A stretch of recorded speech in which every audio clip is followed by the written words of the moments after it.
Danny talks. Yeah. Yeah, never been easy to do this. Been couple years tukisaka easy tukis. Whether the storm alafu focus on the finish na mafala wanashindwa ati mbona sishtuki. Funny niko jiji but the farm never sees me. Baraka vile nimepata brothers kwa mziki. Nothing in this life can compare to the music. Mradi ile kufanya vitu futuristic.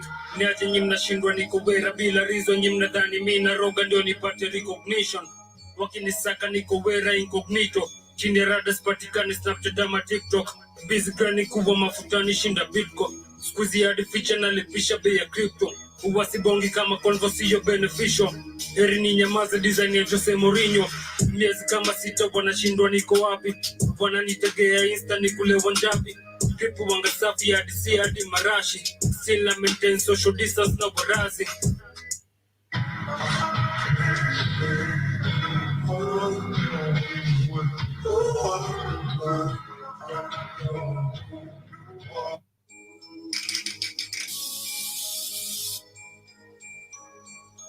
Yeah.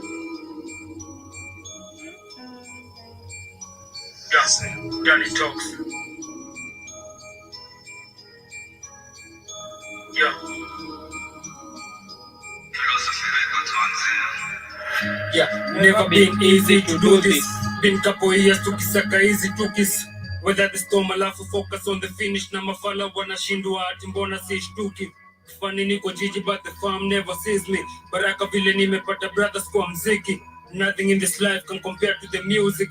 Mradi ile kufanya vitu futuristic. Niache nyi mnashindwa niko wera bila reason. Nyi mnadhani mimi na roga ndio nipate recognition. Wakinisaka niko wera incognito. Chini ya rada sipatikani Snapchat ama TikTok. Busy gani kuwa mafutani shinda Bitcoin. Squeezy hadi feature na lipisha bei ya crypto. Uwasibongi kama conversio beneficial. Heri ni nyamaza design ya Jose Mourinho. Miezi kama sita wanashindwa niko wapi. Wananitegea Insta ni kule wanjapi. Tripu wanga safi hadi si hadi marashi. Still I maintain social distance na barazi. Wasoro wako busy analyzing. Wanashindwa mimi nataka sifa ama ganji. Isipojipa leo tunajaribu siku next. Na kasi important isikoe tuma test. Tanya wanipati mimi na changamkia michongo. Kipata changu siache kufurahi. Ona sasa goda nanifungulia milango. Lakini nataka upambane kishujaa. Wale hata best ninafuatilia mipango. Cause I got my eyes on the prize. Na lazima zi nice nikifikia malengo. Self-discipline. Nazijipusha I'm never giving in. Season ya mopishi kama liha abi season in. Napambana daily reason being. Staki waje wanicheke. Cause I'm on a mission G. Natia fata kabla ntoke mtaa. Wangani wengi mola niepushe na mabalaa. Wanasugwa benchi na kinukisha kila mtaa. Na mwanga flavor flani tamu wezi kukinai. Pop the rada when they pull up moto blocks on fire. Nimekaza kama bot mekuja na pliers. I got the hats in a band to shout out to Mordecai. Sio tabia tu my brother na chenjagi die. Whoa, na wanangu mpaka Shanzu Kibera mpaka Lamu Koshela. Roisambu na Bangu Mbeni kwa tela. Watamu tumtwapa kwa braza detela. Wanishikeni bado niko njaa. Tanya wanipati mimi na changamkia michongo. Kipata changu siache kufurahi. Ona sasa goda na nifungulia milango. Nataka upambane kishujaa. Wale hata best ninafuatilia mipango. Cause I got my eyes on the prize. Na lazima zi nice nikifikia malengo.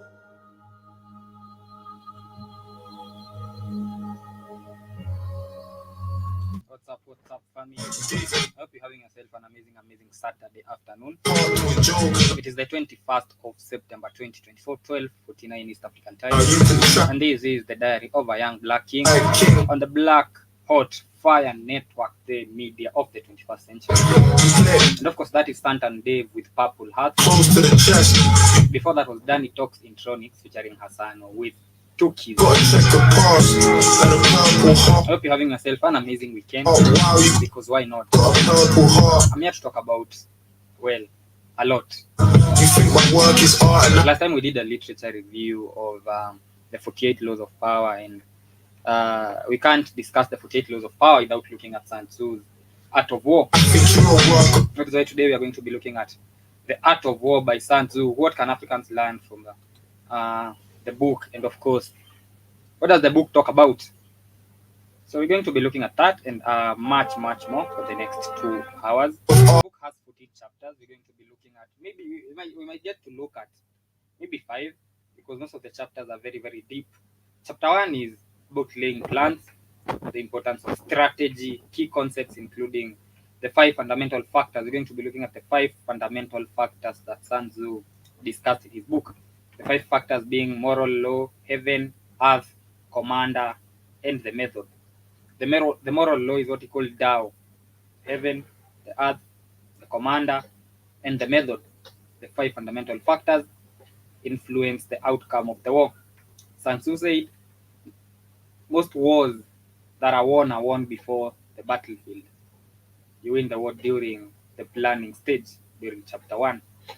And even in production, in media studies, there is, in the production stages, in media production, whenever you're producing anything, be it a documentary, be it a film, be it any visual piece, there are 3 stages of production. We have the pre-production, we have the production, and the post-production. The pre-production takes 70% of the time. The production takes about 15% of the time.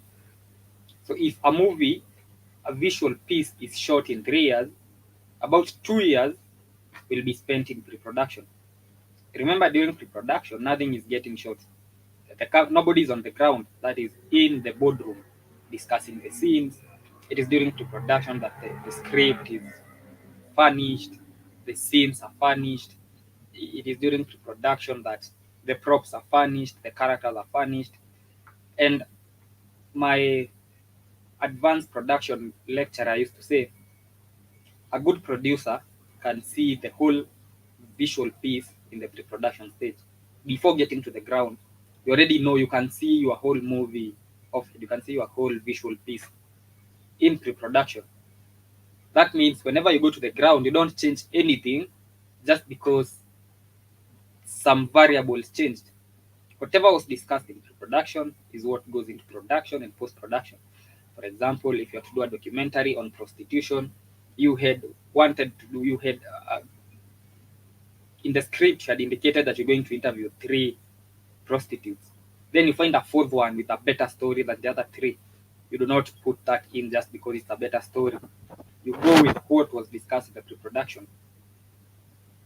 So I explain Sun Tzu using a concept that maybe I'm familiar with, media and production. But Sun Tzu in chapter 1 talks about laying the plans. He actually says most battles are won before before anybody gets to the ground. The battle is already won. Using the 5 fundamental factors, the Tao, heaven, earth, the commander, and the method. We're going to be looking at each and every one of those deeply. The heaven, what does he mean by heaven? What does he mean by earth? Who's the commander? And what is the method? Chapter 2 talks about the waging war. It discusses the cost of the war and the importance of understanding when to engage. Borrows from, it must be Robert Greene's borrowed from The Art of War in his 48 Laws of Power, because chapter 2 is basically one of the laws of power that talks about master the art of timing. So in waging war, in chapter 2 of Sun Tzu, he talks about the importance of understanding when to engage. He talks about the necessities of quick victories to minimize resource depletion. Chapter 3, The Art of War has 14 chapters. I say we might look at 5 today, and then maybe the rest next week, because they are very big chapters. Chapter 3, it's called by, the title is Attack by Strategy. It talks about the superiority of defeating the enemy through strategy and intelligence rather than direct confrontation. The best victory is the one won without fighting, Sun Tzu says. Chapter 4, he talks about tactical dispositions. He talks about the importance of positioning, the flexibility of troops. He talks about how victory comes from careful organization and adaptation to circumstances. So if you look at the first 4 chapters, they just talk about chapter 1. Chapter 1 was about laying plans. All the other 3 chapters are just emphasizing what he talked about in the first chapter. Laying plans, having clear understanding of the war before you even get your any boot on the ground. Remember, the art of war does not just apply to wars, it applies to many other things in life. Before you engage into a business, before you get into a relationship, before it cuts across it. For example, when we say about laying plans, and when it talks about the importance of strategy before anything, and how most successful generals win wars before they lay a boot on the ground. It's the same in if you're running a business. Before you even start the business, you should have envisioned the risk, the factors, the SWOT analysis, the strength, weaknesses, before you even invest any money into it. So chapter 5 talks about energy, introduces the concept of energy as the use of force and resources. It discusses how to harness the energy effectively in battle and the importance of timing. Again, Robert Greene borrowed from chapter 5 in, I don't know if it's law 34 that talks about master the art of timing. I might be wrong on the exact numbering of the law. Chapter 6 talks about SWOT that I was just talking about, weak points and strengths. Examine how to identify and exploit both one's own strengths and the enemy's weaknesses. So it goes both ways. You understand your own strengths and you understand the enemy's weaknesses. Then you have to learn the ability to adapt to changing circumstances. That is discussed in chapter 6. We're going to get there. Chapter 7 talks about maneuvering. Focus on the movement of troops and the logistics of war. It emphasizes the need for careful coordination and communication in executing maneuvers. Chapter 8 talks about variation in tactics. It talks about the importance of being unpredictable. That is, again, in the 48 laws of power, Robert Greene borrowed this. I think it's law 10 where he talks about conceal your intentions, because once people know your intentions, then you become predictable and they know how to stop you, how to tackle you, how to counter you. But if nobody knows your intentions, and if you use a smoke screen, Robert Greene uses the word smoke screen in that law severally. Use a smoke screen to lead people astray, so they don't understand what you're doing. Has that been applied in Africa? Yes, it has been applied effectively so many times and by so many leaders. And we gave the example last time of people like Mwalimu Julius Nyerere learned the art of using smoke screens and concealing his intentions, and he ended up having Tanzania become, well, it's still a poor country, but in comparison to most of the other countries in Africa, Tanzania is doing a little bit better. Made Tanzania a freer country in terms of freedom of speech. It has one of the most disciplined police forces you are ever going to find. That is Tanzania. We used the same chapter 8 is what Kibaki used in Kenya, introduced free primary education, still borrowed from the IMF and the World Bank, and so they thought that he was still one of them, still dependent on the Bretton Woods, but he really invested in production, he invested in infrastructure. Most of the state-of-the-art roads we have in Kenya, because we have several, the Thika Superhighway, the expressway, most of those state-of-the-art infrastructure were made during Kibaki's time. Borrowed money, concealed his intentions. They thought he was just another, because he was never vocal about anything. He never fought anyone.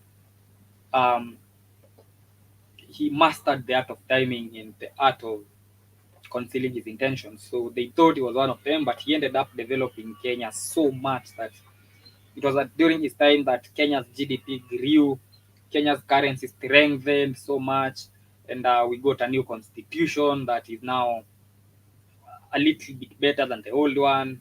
Primary education was made free, so now everybody in Kenya is educated at least up to 8th grade, up to class 8. That is arithmetic, basic arithmetics and English and grammar. He did not just make education free, he made it compulsory. It was free, compulsory education for everybody. Well, that is chapter 8. Chapter 9 talks about the army on the march. It talks about the practical aspects of moving an army, including considerations of terrain, supplies, and psychological state of the troops. Chapter 10 talks about terrain. Sun Tzu talks about terrain in 4 of the 13 chapters. In chapter 1, he talks about terrain. In chapter 1, he talks about terrain in what he calls the 5 fundamental factors. It's under earth. The 5 fundamental factors are Tao, the moral law, heaven, earth, the commander, and the method. So he talks about terrain there. He talks about terrain in maneuvering. He talks about terrain in chapter 10. He talks about terrain in chapter 9 too. He classifies different types of terrain and their strategic implications. He talks about how understanding the terrain is crucial for a successful military operation. In chapter 11, he discusses what is called the 9 situations that an army might face, and he offers a strategy for each. We're going to be looking at each and every one of them. In chapter 12, the third last chapter, he talks about the attack by fire. That is where he talks about the use of environmental factors, especially fire as a weapon. He talks about how you can use fire to strategically demoralize and disrupt the enemy. In chapter 13, he talks about the use of spies. He says how it's important to explore and the role of intelligence in warfare. He emphasizes on the value of gathering information from the enemy, which the masters of neocolonialism have always applied in so many ways. That's why there is a military camp there's a foreign army camp, military camp in every African country. West, east, central, north, south, you're going to find a foreign military camp there. And you wonder what business does this country has having 1,500 troops on every African country. I mean, that's a lot of troops. For example, for the US to be paying every month 1,000, let's say 1,000 troops per African country, that is about 54,000 troops at the minimal. 54,000 troops getting paid every year by American taxpayers to sit in Lesotho, to sit in Zimbabwe, to sit in Kenya, to sit in Cameroon. Because there is no war really that they're fighting. The excuse is that they are training the locals, but are they? So we're going to be looking at all of those chapters, the 13 chapters in Sun Tzu's Art of War, and of course looking at how Africans can apply the same in their battle to fight neocolonialism.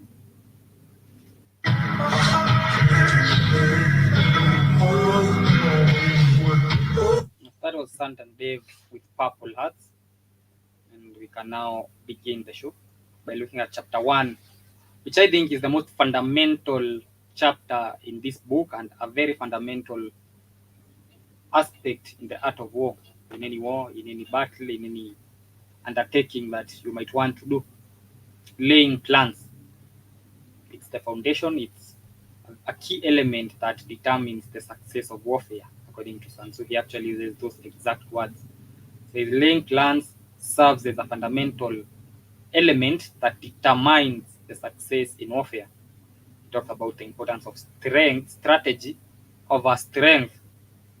And that is when he discusses the 5 factors that must be considered before engaging in any conflict. The 5 fundamental factors being the moral law, which he called Tao. The moral law refers to the harmony between the ruler and the people. Of course, we're going to be discussing the 5 fundamental factors deeply in a minute. I'm just mentioning them and a little explanation of them first. So the first fundamental factor that Sun Tzu talked about that you should consider before engaging into any conflict is the moral law. What is the harmony between you and your people?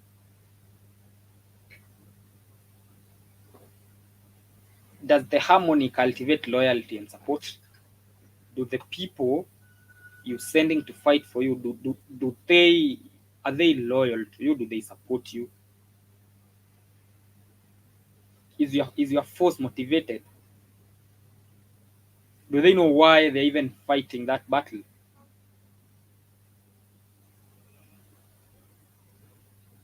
And the first fundamental factor, the moral law, the Tao, was one of the reasons African countries were able to attain independence.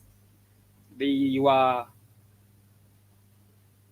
if you compare the amount of arms that the white man had in comparison to what the Mau Mau had, in comparison to what the Majimaji in Tanzania had, in comparison to what the armed rebellions in Ghana and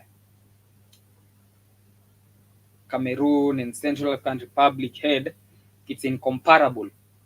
We might have outnumbered them, but they had better warfare. They had guns, we didn't have guns. They had helicopters, we'd never seen helicopters in Africa at that time. They had everything that we didn't have. They had the support, they had black traitors helping them. We used to call them home guards.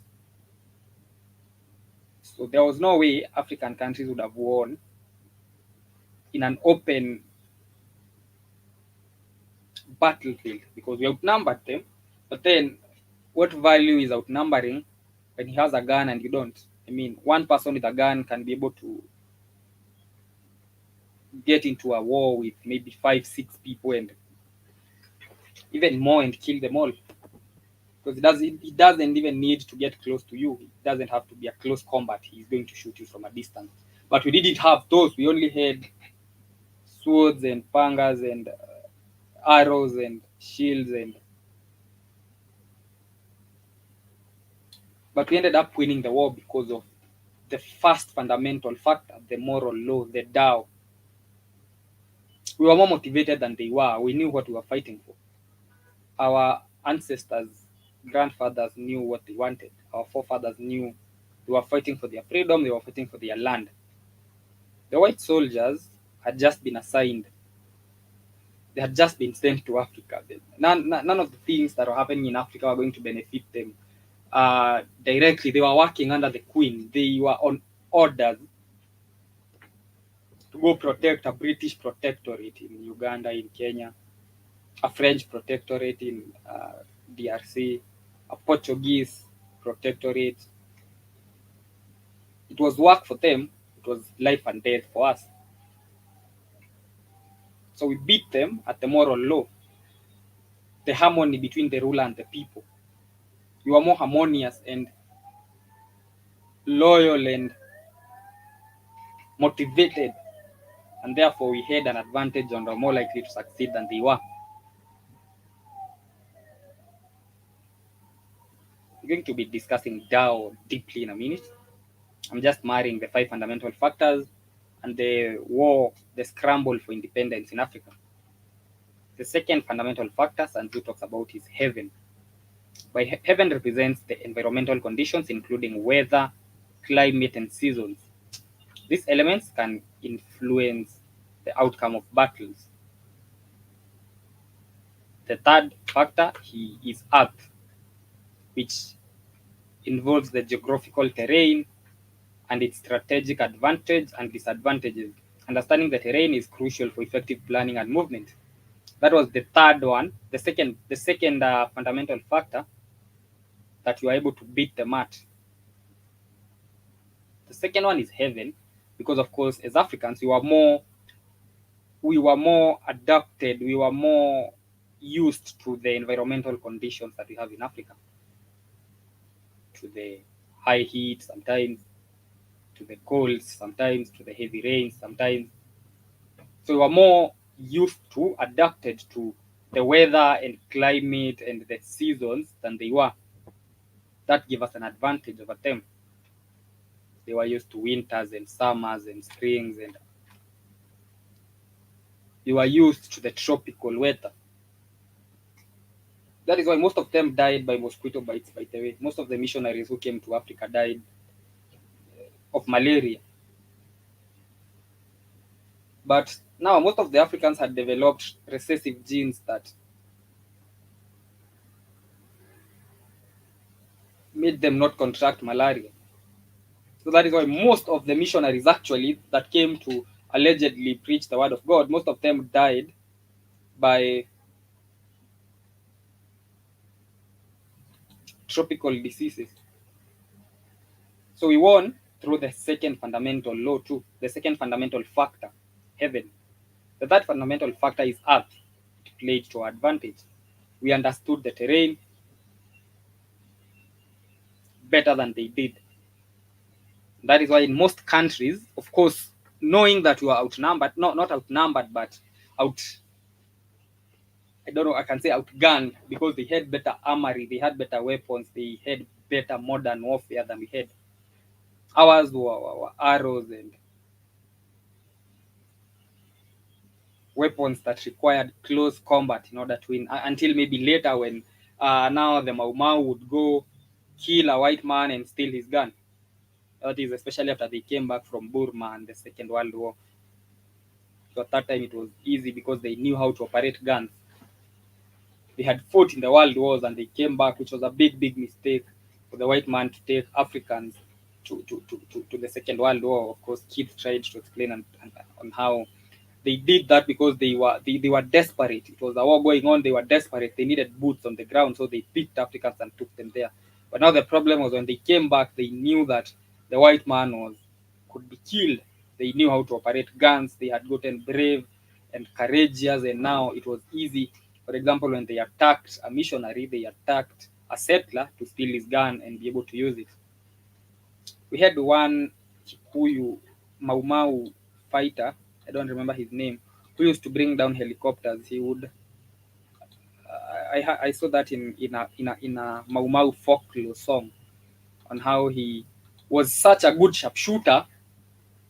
I don't know how true it is. As I said, I heard it from a Kikuyu Mau Mau folklore song on how he would bring down helicopters. He was such a good sharpshooter, he would shoot down pilots from a helicopter. So now we also won on the third factor, where we understood the terrain, the advantage and the disadvantage. We knew we were outgunned, they had better warfare, and most African countries actually used the guerrilla tactic. They would attack, then retreat. They would attack, kill two settlers, go hide back in the forest. In Kenya, they had a hiding in the Aberdare forest, that is, in the caves in the Aberdare. I understand some South Africans had to hide in Tanzania. So it was always like that. The Tanganyikas, the Majimaji, back then it wasn't called Tanzania, it was called Tanganyika. The Majimaji would also do the same, attack, then retreat. And now the white man did not understand the terrain. He didn't know where the fighters had hidden, because it was a foreign terrain for him. It was a familiar terrain for us. The fourth factor, according to Sun Tzu, is the commander, which is he considers a very vital aspect in any war. The qualities of effective leadership, including wisdom, benevolence, courage and sincerity, strictness, and strength. That is what inspires and guides troops effectively.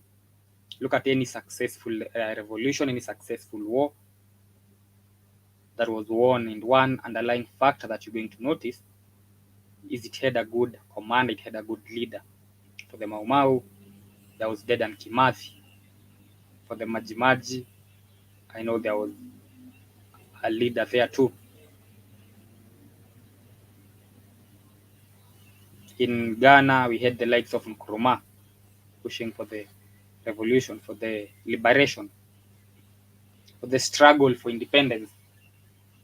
In DRC, we had the likes of Patrice Lumumba. The fifth fundamental factor, according to Sun Tzu, is method and discipline. Factor 4, you look at what is happening in Burkina Faso, and you'll notice one very evident factor in Burkina Faso is the leader, it's Traore. An effective leader with wisdom, courage, strictness. Look at what he did with the French troops, the US troops. So I think the commander is one, especially in the first chapter, that is the planning. You can't even have a sound plan without a commander who has the wisdom, the strictness, the benevolence, and the courage to come up with a plan and to implement it, to have it implemented. That comes even before now the fifth fundamental factor, which is method and discipline. Now refers to the organization of the army's logistics, training, and command structure. Proper organization enables efficient execution of plans.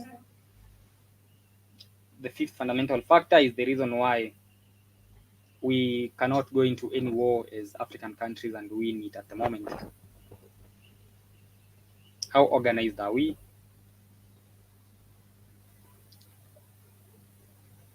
Can we actually go out and win a war when we are not even in a position to win wars in our own continent, when we cannot even deal with terrorism that we have as a people?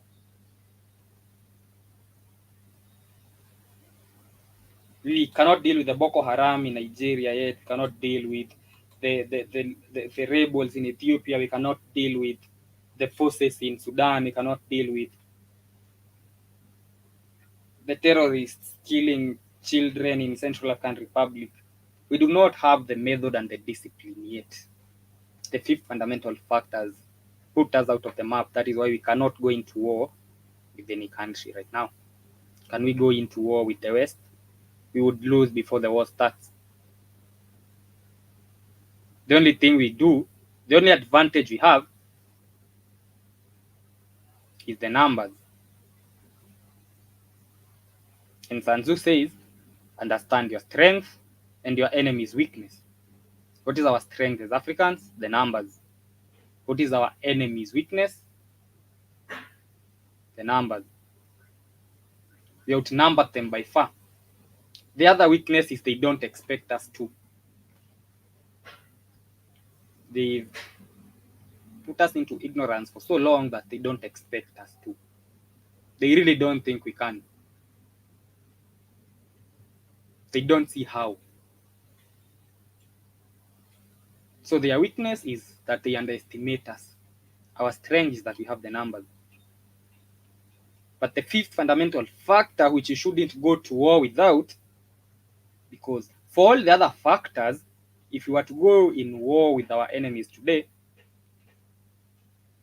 I think the first fundamental factor will put us out first.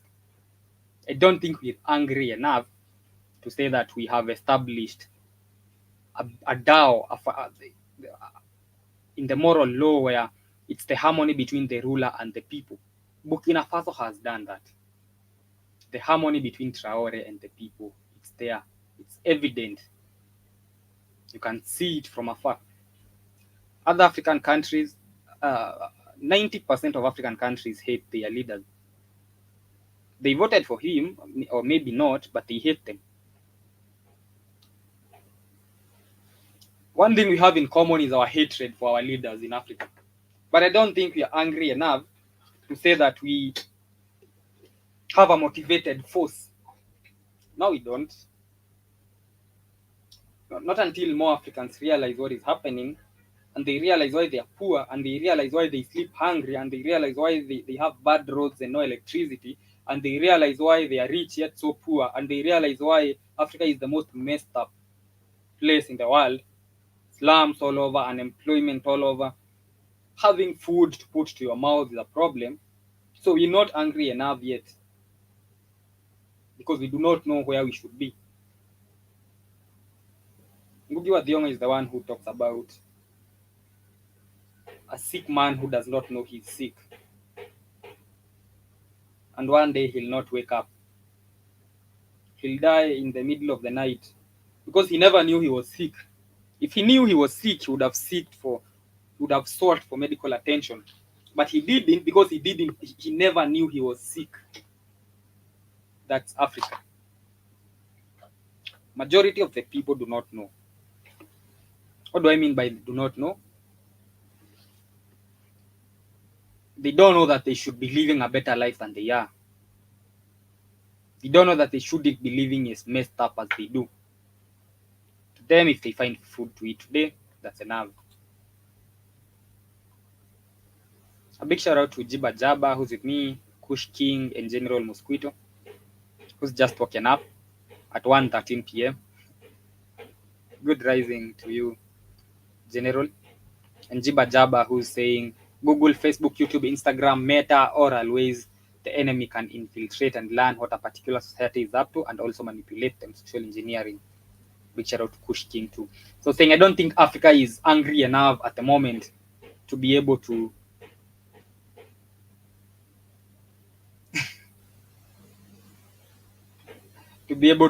go into a war. We do not have a motivated force because we do not know why we messed up.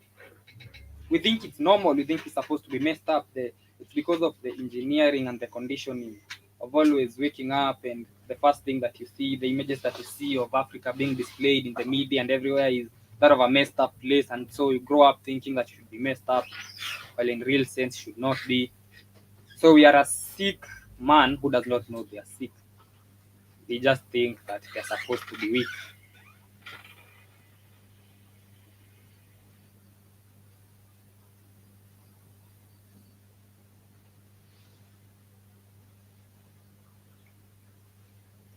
So Sun Tzu advises that do not go to war without any of the 5 fundamental factors being in place. Do we have all of them in place? I don't think we have. The first one takes us out, the moral law, the Tao. We do not have the motivation enough right now. We're not angry enough. There are traces of the anger here and there. There are these traces of the anger in Kenya during the demos, traces of anger in Nigeria during the demos, traces of anger in the Sahel during the coups. What about the other countries? Why is the anger in Rwanda? Why is the anger in DRC? Why is the anger in Cameroon? Why is the anger in Ghana? Why is the anger in Senegal? So we have to, the moral law takes us out. The second factor, heaven, which talks about the environmental conditions, the weather, climate, and seasons, we are at an advantage there. If we were to have any war in Africa, the second fundamental factor plays to our advantage. The third factor, which is earth, plays to our advantage. We understand the terrains better. We know the advantage and the disadvantage of every terrain we have. The commander, well, we have effective leaders in Africa who have the wisdom, the benevolence, the courage, the sincerity, and the strictness. I can name a few. We've had a few leaders with the characters and that we might need, the likes of Nkrumah, the likes of Tom Mboya, the likes of Pio Gamapinto, the likes of Patrice Emery Lumumba of DRC, the likes of Bia, the likes of Pixley Kaisa Seme of South Africa,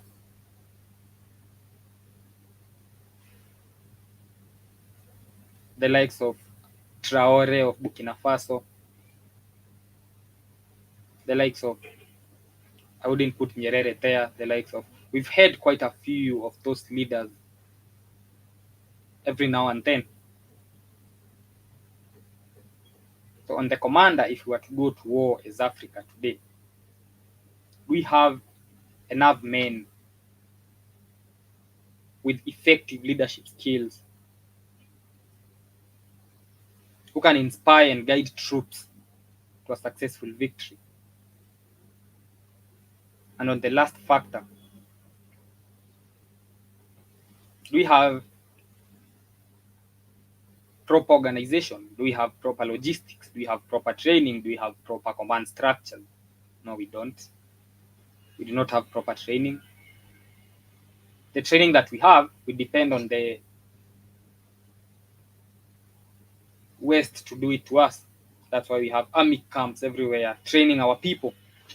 So take away the proper training, we do not have the proper training in Africa yet. Proper logistics, we still fly 1950 helicopters. So we do not have proper logistics. Proper command structures, I don't know. But proper organizations, we do not have. So of the 5 fundamental factors, we have 3. So we're not ready to go into a war yet. Because Sun Tzu says, a war is won before you step on the ground. It's during the first chapter, the planning, that you know whether you're going to win or not. We're looking at the factors. So we are not yet ready until we have dealt with the 2 fundamental factors that we lack: the method and discipline that we do not have. That is, we work on our logistics, we work on our training, we work on our command structures, we work on our weapons and the moral law, the Tao. We have to spark enough anger among the people. We have to be more angry than we are at the moment, because we're not angry enough right now. Sun Tzu talks about the importance of planning, and he says that a thorough analysis of all those 5 factors guarantees victory during war.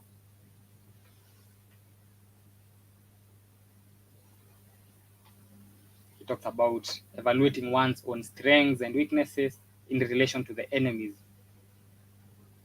And he says you have to do a comparative analysis to determine the feasibility of engaging in conflict. It's not just about going to war. It's about comparative analysis. You should know before you leave that boardroom whether you're going to, if it's a boardroom, if it's a war room, before you leave that room, you should know what are the chances of you winning the battle. That's why I'm saying, for example, right now, we're not in a position to. Maybe in the next few years, when we deal with our structure, we have better structure, we have better training, we have better logistics, we have better warfare, we have better guns, we have better motivation.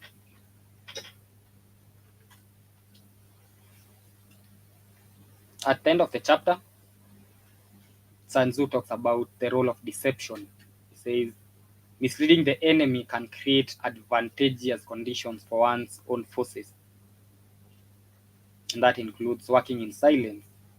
When you're building up your troops, do that in silence. He asserts that the best victories are those won before the actual conflict occurs. Effective planning, diplomacy, and psychological tactics can achieve objectives without direct confrontation.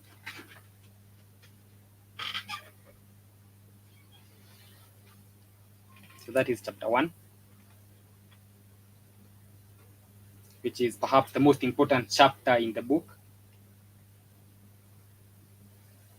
And so the areas that you can work on is on the harmony, because not many people are loyal to the leaders that they have, because most Africans hate their leaders to the core, if they are leaders at all, because most of them are corrupt.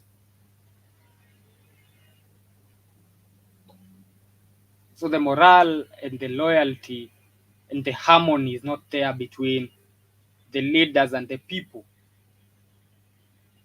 Sun Tzu says, when soldiers believe in the cause and trust their leaders, they fight with greater determination and resilience. But now the issue of trust is an issue in Africa. We do not trust our leaders totally, if we have leaders at all. So the zeal to fight with greater determination and resilience dies from that. Because I wouldn't trust any leader telling me to go fight right now, not the politicians we have. I'll know he has a selfish interest in that. But for example, when you are fighting for independence,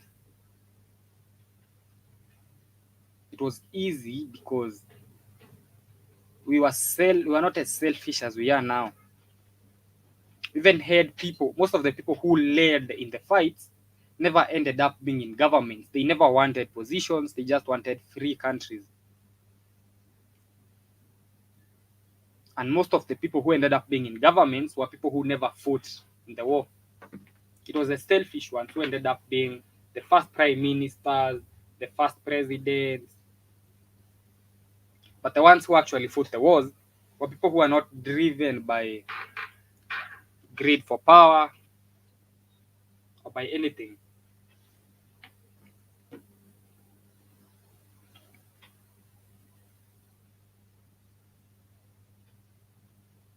We can also work on the commander a little bit so that you can have a capable men who can adapt strategies and make decisions under pressure.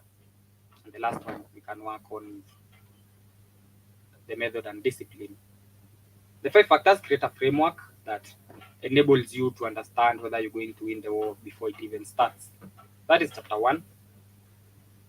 We now look at chapter 2, but first let's watch a video that I came across of the same on The Art of War by Sun Tzu before we come and analyze chapter 2. The man known to history as Sun Tzu is traditionally believed to have been born in the state of Qi, in eastern China, in the late 6th century BC. And that is a lie. He was not born in China. China did not exist back then. Sun Tzu is an honorific name, meaning master son, and his original name was Sun Wu. Although he is known as the author of the Zunzi Bingfa, or Master Sun's Art of War, one of the most influential military treatises in world history, Sun Tzu remains an elusive figure, and his biographical details are vague and quite contested. Based on the content of The Art of War, some historians believe that he actually lived no earlier than the 4th century BC. There are even scholars who believe that Sun Tzu was not a historical figure at all, and was instead invented by later generations of Chinese writers who wanted to show that the author of The Art of War was a successful military leader who was able to put his ideas into practice. What follows presents some of the main theories about who Sun Tzu was, and also what is contained in the famous text, which this elusive figure of ancient China is most keenly associated with: The Art of War. The earliest mention of Sun Tzu can be found in the Shiji, or Records of the Grand Historian, the monumental history of early imperial China written by Sima Qian, the Han Dynasty historian regarded as the father of Chinese history in the late 2nd century BC and early 1st century BC. The Shiji is largely comprised of biographical accounts of eminent Chinese figures, of which Sun Tzu was just one. In the Shiji, Sun Tzu's biography is paired with that of Wu Zi, or Master Wu, another military theorist known for writing a famous book on the art of warfare. On closer examination, the Shiji's biography of Sun Tzu contains only a single paragraph about the author of the Zunzi Bingfa, with the remaining section covering episodes from the life of his descendant Sun Bin, a general and military strategist from the 4th century BC who was also known as Master Sun, and who too wrote a long-lost military treatise now known as Sun Bin's Art of War. This has led some scholars to believe that the two Master Suns are in fact the same person, and that Sun Bin was the author of the famous Art of War. Though the fragments of Sun Bin's Art of War, uncovered at the Yinshui Shan tombs in Shandong province in 1972, suggest that Sun Tzu and Sun Bin were different people who wrote different texts. A more extensive account of Sun Tzu's military career can be found in the Wu Yue Chun Qiu, or Spring and Autumn Annals of Wu and Yue, a historical chronicle of questionable reliability dating to the 1st century AD, attributed to the scholar Jiao Ye. Thus, we have two ancient Chinese accounts which purport to relate details of Sun Tzu's life, though both were nevertheless written centuries after the military tactician's alleged lifetime. While the Shiji claims that Sun Tzu was born in the state of Qi in modern-day Shandong province, the Wu Yue Chun Qiu states that he was native of the state of Wu, which occupied the Yangtze River Delta in eastern China around modern-day Shanghai.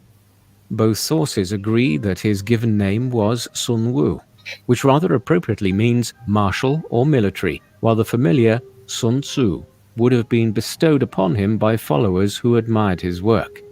Neither source gives any details about his parentage or his year of birth, but the Shiji claims that he had already written The Art of War when he entered the service of King He Lu of Wu in or around 512 BC. If this is accurate, then Sun Tzu would have been born in the middle of the 6th century BC, during the late spring and autumn period of Chinese history. During the spring and autumn period, China was a patchwork of feudal states which paid homage to the king of Zhou at his capital in Luoyang in Henan province. The Zhou had gained control over the central plain of China in the 11th century BC after overthrowing its predecessor, the Shang dynasty. The kings of Zhou had their capital in Fenghao in Shanxi province until the 8th century BC, when they were driven out by the Quanrong barbarians from the west and northwest in 770 BC. The surviving members of the royal family relocated the capital to Luoyang, marking the beginning of the later or Eastern Zhou dynasty. The Eastern Zhou is further subdivided into the spring and autumn period between the 8th and 5th centuries BC, and the Warring States period between the 5th and 3rd centuries BC. The Eastern Zhou was characterized by weakened central authority and the emergence of de facto independent states that. So we're going to be looking at Sun Tzu's history is being narrated in this documentary, which most of the facts are butchered. Looking at the book at the same time. So let's go back to chapter 2, then we're going to come back and continue with the history. They're saying he was Chinese, and Zaba says he thinks that Sun Tzu was fake, like Jesus Christ. Because back then, what we now call the Chinese were black people. And at that time, China did not even exist. China as it is right now. So we're going to be looking at both the history as narrated by whoever made the Sun Tzu documentary and the book. Chapter 2 of The Art of War talks about the waging war. Now it talks about the complexities of engaging in warfare. We now done the planning. We've now gotten into the war, into the real war. And remember, as I told you, Sun Tzu says that wars are won during the first step in the planning. Yeah, and I equated that to media production, where in media production we have 3 stages. We have the pre-production, the production, and the post-production. And whenever you're making a media production, a visual piece, you are always advised to take about 70 to 80% of the time in pre-production. In pre-production, you do not shoot anything, you do not carry any camera, you do not shoot anything. You just sit down and write the scripts and determine what is going to get shot where. And it is during the pre-production that you can see the whole visual piece from the pre-production. If it's a music video, you can see the whole of it in the first step. If it's a movie, you can see the whole of it before you even get to the ground. So now that is what Sun Tzu called the planning stage. And now we get to chapter 2, where we're now in the production stage before we go to the post-production. So one thing about the production stage, the waging war, in visuals, in media production takes about 10% of the time. If you're shooting a 3-year documentary, production should take about 4 months. The shooting, maybe 4, 5, 6 months. The other part goes into the post-production and the pre-production. And actually, Sun Tzu emphasizes on that. He says it is important he actually says that speed and decisiveness is one of the most important aspects in a war. Delaying or hesitating can allow the enemy to regroup and strengthen their position. So it's speed and decisiveness that matters in now the second phase of the war, which is the waging war. So Sun Tzu says there is need to understand the cost involved in and the importance of decisive action. It is in this chapter that he discusses the economic, something that the US has always refused to look at. That's why they're always complaining that most of their taxes are used to fund aid in wars that do not directly affect them. So it talks about the economic, logistical, and strategic consideration that come into play when deciding to go to war. The key concepts is one, the economic cost of the war. He highlights that war is very expensive. It consumes resources, it consumes money, it consumes supplies, it consumes manpower. So in this chapter, he warns against the prolonged nature of conflict, which can drain a state's resources and weaken its position. The reason Russia is not doing so well in the Russia-Ukraine war, the reason why even the Kenyan forces who had been sent to Somalia to deal with the Al-Shabaab failed terribly. So are the ones that were sent in DRC to deal with the March 2023 rebels. Is when you remember there were 5 fundamental concepts that you had to look at, and one of them was the motivation that the forces have, and motivation can only last for so long. I mean, I'm not going to be motivated for 5 years to fight a war. I mean, in the first 6 months, I'm going to be motivated fighting that war. Then a year comes, then the second year, then it becomes routine. The motivation dies.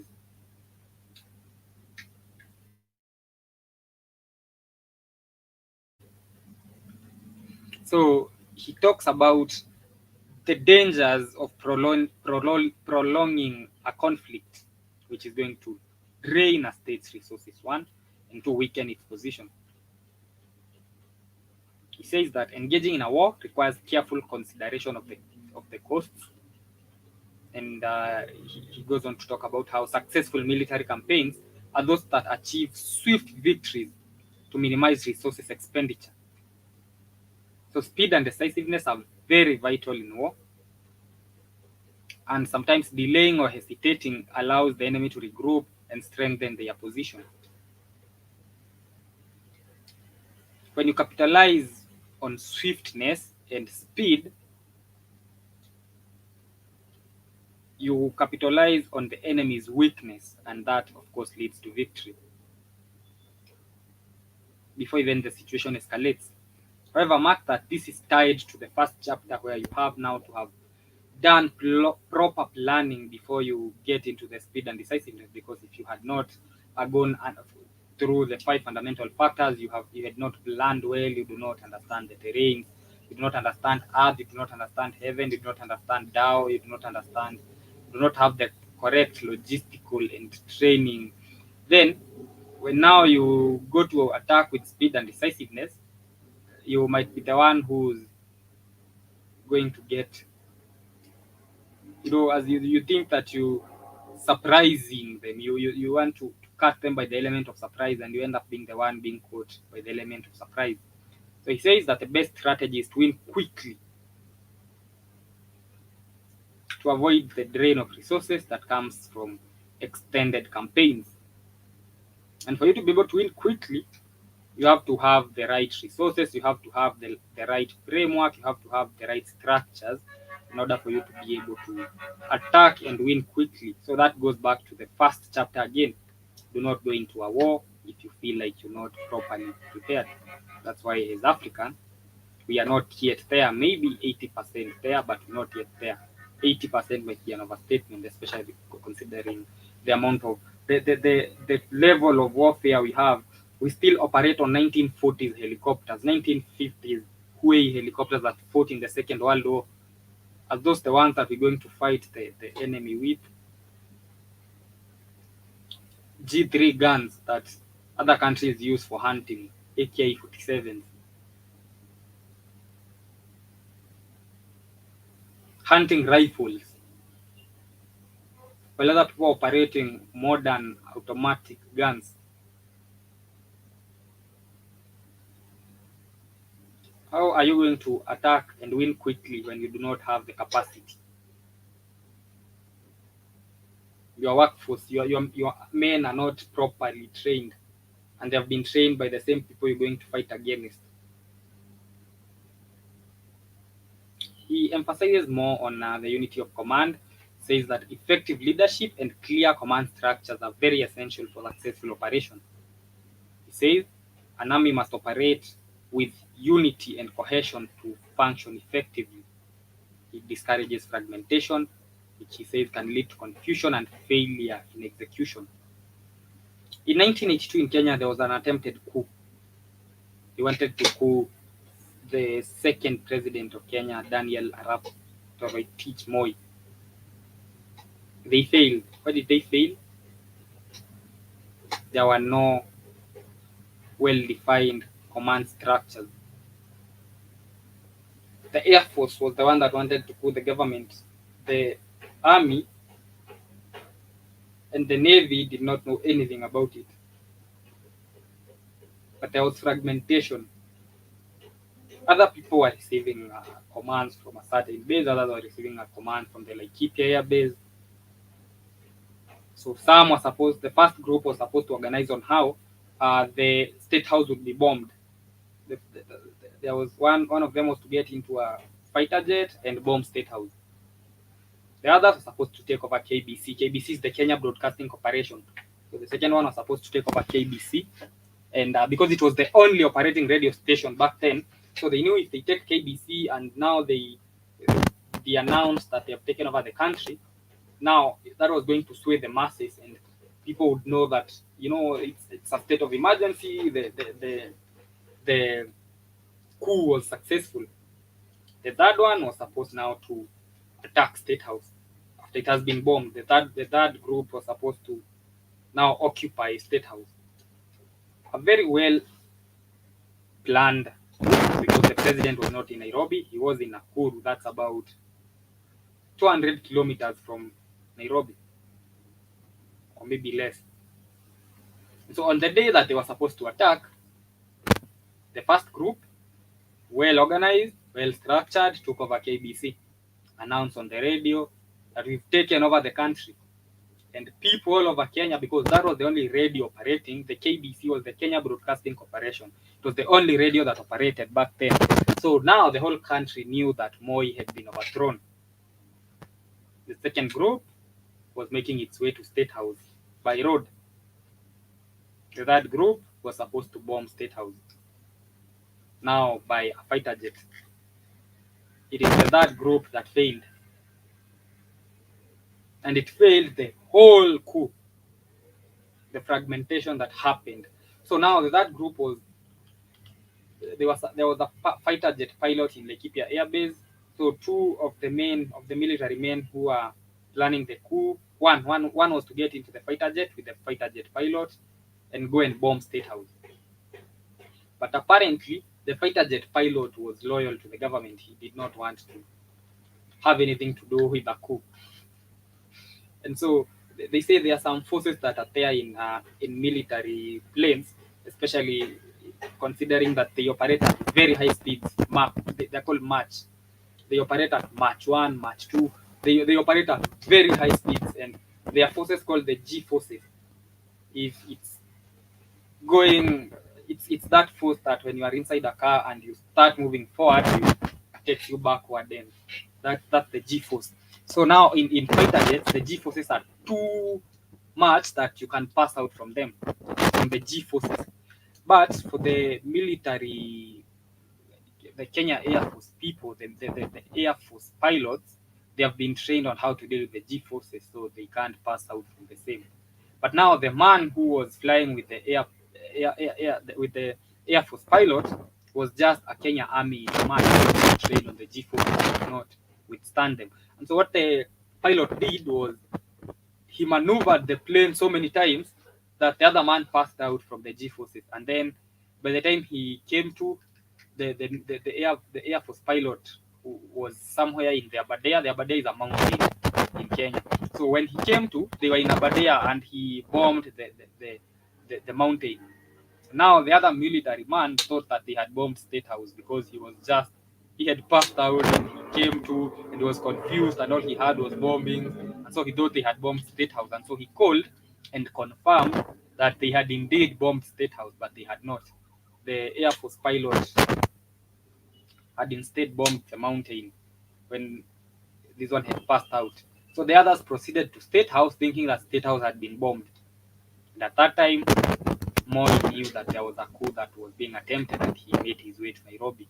And by the time these ones were getting to State House was still intact. And now the Kenya Army realized the Air Force guys are about to take over the government, and so they came to the rescue.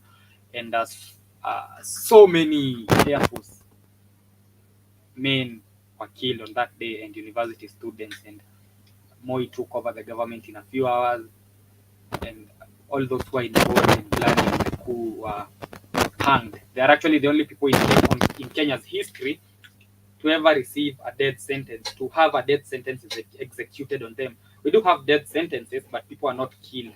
A death sentence translates to life imprisonment in Kenya, but those ones were hanged. Those ones, Moi had them hanged. Fragmentation is what caused that.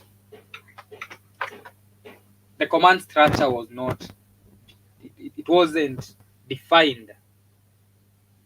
And so these ones were reporting to these ones were reporting to these ones. And it ended up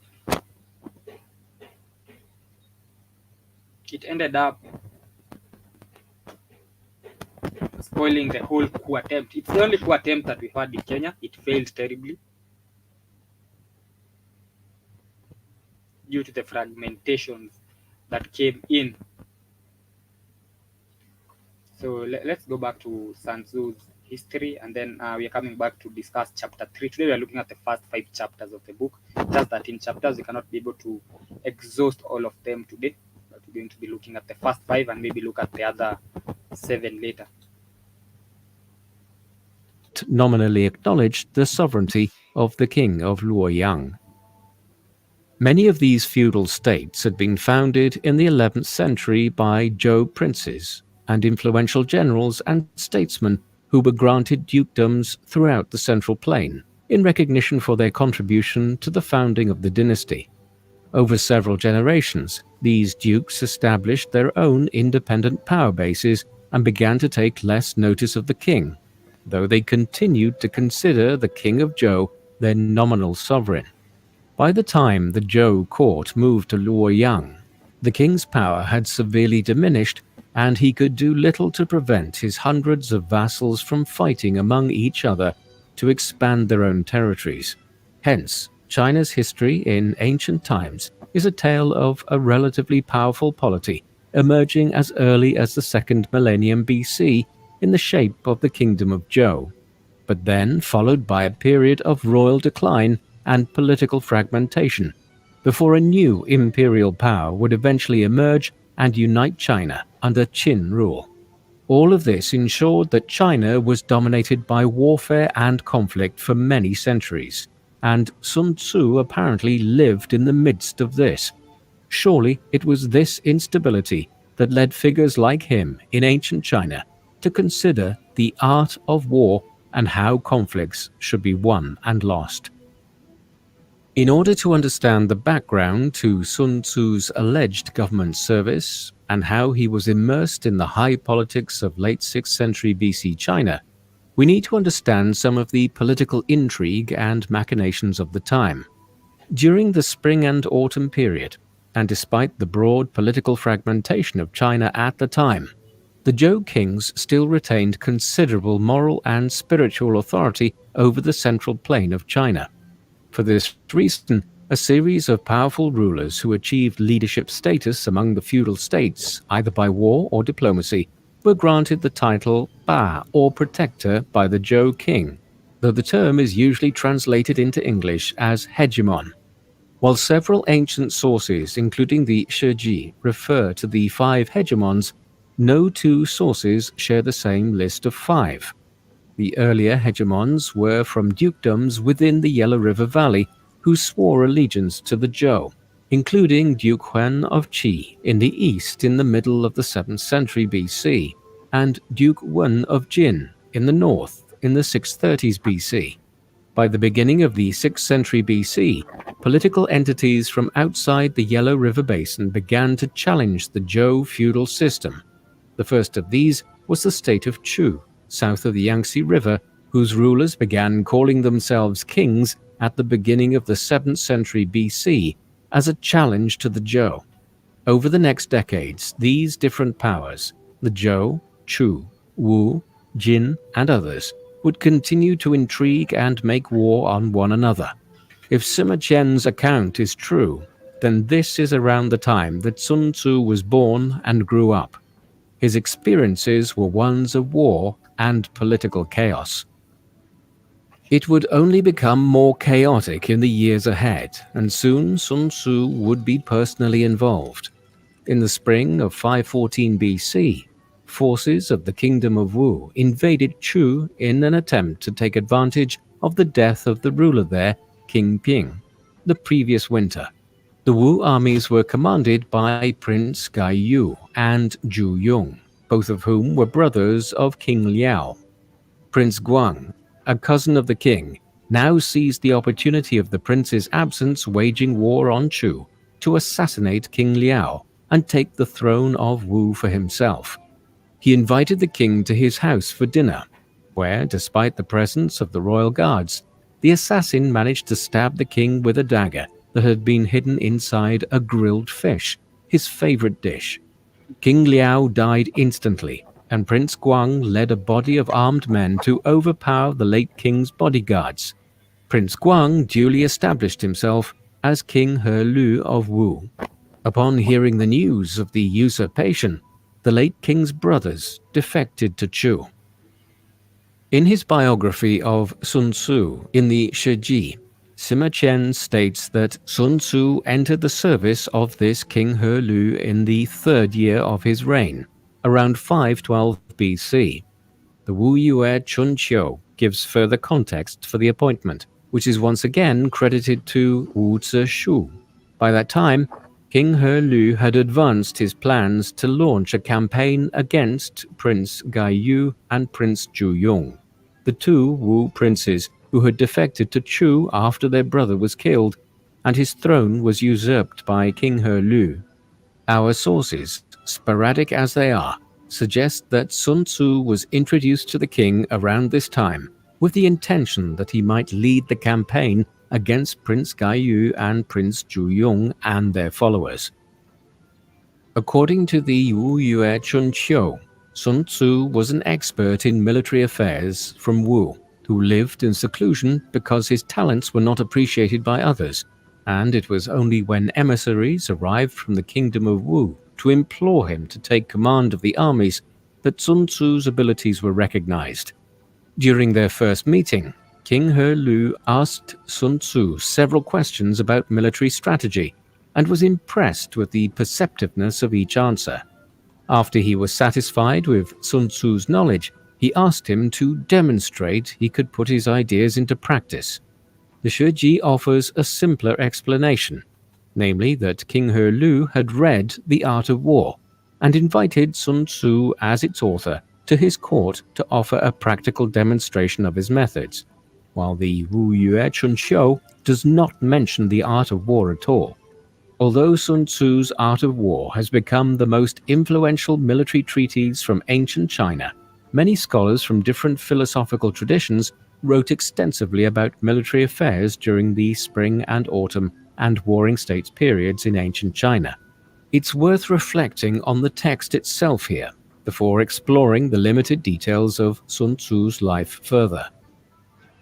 The standard text of Sun Tzu's Art of War is divided into 13 chapters, each of which opens with the formula Master Sun says. While the modern text is based on a compilation dating to the 11th century AD during the Sung dynasty, Sima Qian quoted King He Lu telling Sun Tzu that he had read all 13 chapters of his military treatise. Furthermore, fragments of the Art of War, written on bamboo strips, uncovered during excavations at Yinchueshan in 1972, indicate that the text was already divided into its current 13 chapters in the 2nd century BC. Although there are a few references to specific wars, such as the rivalry between Wu and Yue or the exploits of the legendary Yellow Emperor, the content of the art of war primarily consists of high-level principles that a military commander ought to follow if he is to achieve success in war. As such, there is a frustrating lack of internal evidence within the text itself, which would allow us to accurately date it or that could make clear when Sun Tzu was writing and what experiences he was drawing upon. The book opens with a statement concerning the importance of warfare. In modern translation, this reads, "War is a vital matter of state. It is the field on which life or death is determined and the road that leads to either survival or ruin, and must be examined with the greatest care." The first chapter then goes on to list a set of 5 criteria to determine the chances of victory for each side. The first is the Tao, or the way, referring to the ability of a military leader to persuade his subordinates that his cause is just. The second is climate, pertaining to weather conditions Climate is the one that in the book Sun Tzu calls this that heaven. and changing seasons. The third is terrain and how it facilitates or The terrain, he calls it earth. restricts the deployment of troops or the supply lines for the army.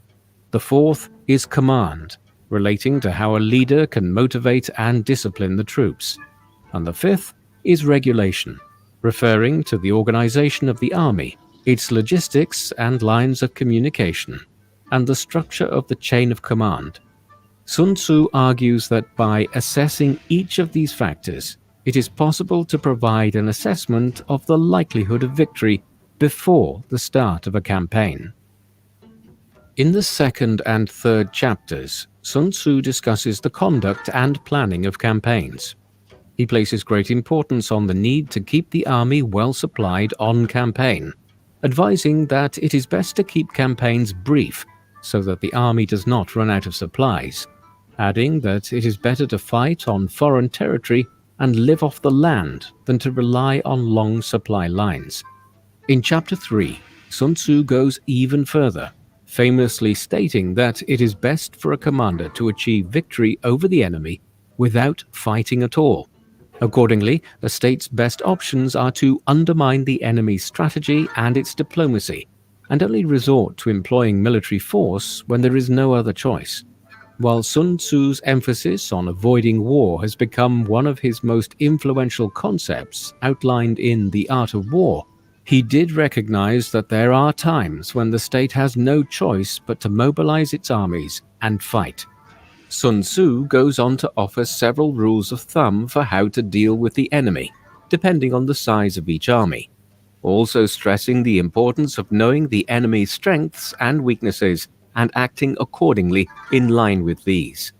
In chapters 4 to 6, Sun Tzu discusses how a Before we get to chapter 4 and 6, let us finish with chapter 2 and then go to chapter 3. I think we're going to look at chapter 6 later.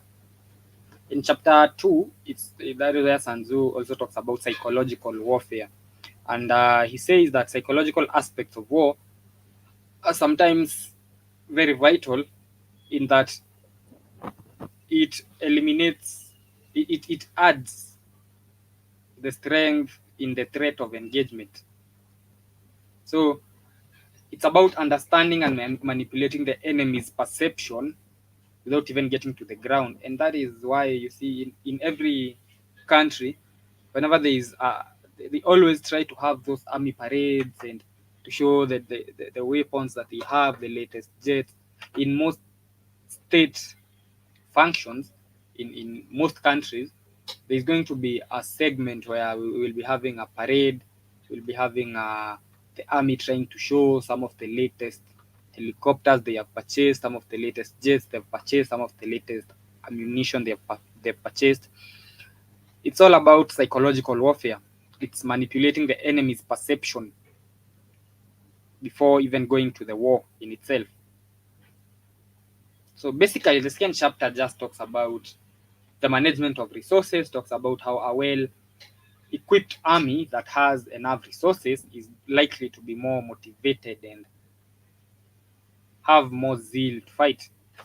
It talks about strategic planning, the importance of strategic planning, and how we should win in haste, avoid prolonging the war, because the costs of running a war are very expensive.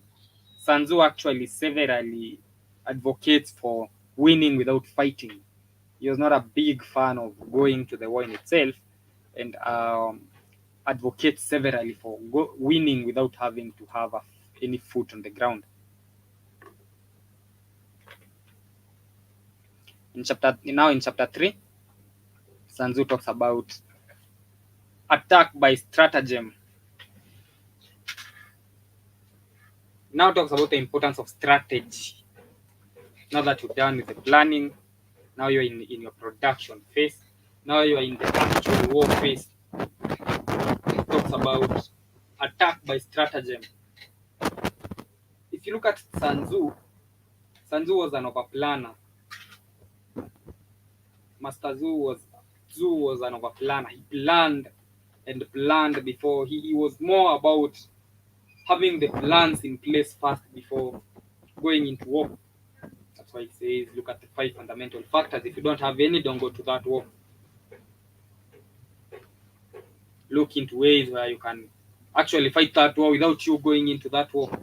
They do not change the original plan just because you've gone to war and realize something is, adapt to situations, but stick to the plan.